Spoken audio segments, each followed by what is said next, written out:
நீதிமன்றம் வந்து என்ன சொல்லியிருக்காங்கன்னா விஜய்க்கு வந்து தலைமை பண்பே இல்ல, எப்படி வந்து ஒரு தொண்டர்கள் வந்து இறந்து கிடக்கும் போது எப்படி ஒரு தலைவரும் நிர்வாகிகளும் மறைஞ்சு போவாங்க? மறைஞ்சு போகலையே அவரு, அந்த இடத்துல இருந்தா இன்னும் தானே உயிர் சேதம் அதிகமா வரும். மக்கள் இன்னும் வந்து அவரை தான் பார்க்க நினைப்பாங்க. பொதுமக்கள் செத்து கிடக்கிறத மக்கள் பார்க்க மாட்டாங்க. அவர் ஓடி கை கொடுக்கலாம், செல்ஃபி எடுக்கலாம், அந்த மாதிரி எண்ணத்துல தானே ஓடுவாங்க அவங்க. மக்கள் யாருமே அப்படி தானே பாப்பங்க.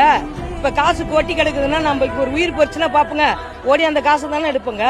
அந்த மாதிரிதான் இப்ப எங்களுக்கே ஒரு அறிவு வேணும். ஒரு 1.5 வயசு குழந்தையெல்லாம் கூட்டிக்கிட்டு அவ்வளவு கூட்டத்துக்கு நாங்க வரணுமா? வரக்கூடாது தானே? வயசானவங்க வரக்கூடாது தானே? மாசமா இருக்கிறீங்க வரக்கூடாது தானே? அது தப்பு யாரு? பொதுமக்கள் மேல, எங்க மேல தானே. விஜய் டிவிலயே பாக்கலாமே, நல்லா அங்கதான் போய் பாக்கணுங்கிறது. அவ்வளவு கூட்டம் இருக்குன்னு தெரிஞ்சோடனே நாம தானே வெளியில வந்துருக்கோம். ஏன் அங்கேயே நிக்கணும்? அவர் அங்க நின்றுப்பாரு, நின்னா இன்னும் பிரச்சனை அதிகமாகும். அதனாலதான் அவரு இங்க வந்துட்டாரு, வேற எந்த காரணமும் இல்ல. ஆனா அவர் அதுல இருந்து மீண்டு வரல, அந்த சோகத்துல இருக்காரு. ஆனா வருவாரு.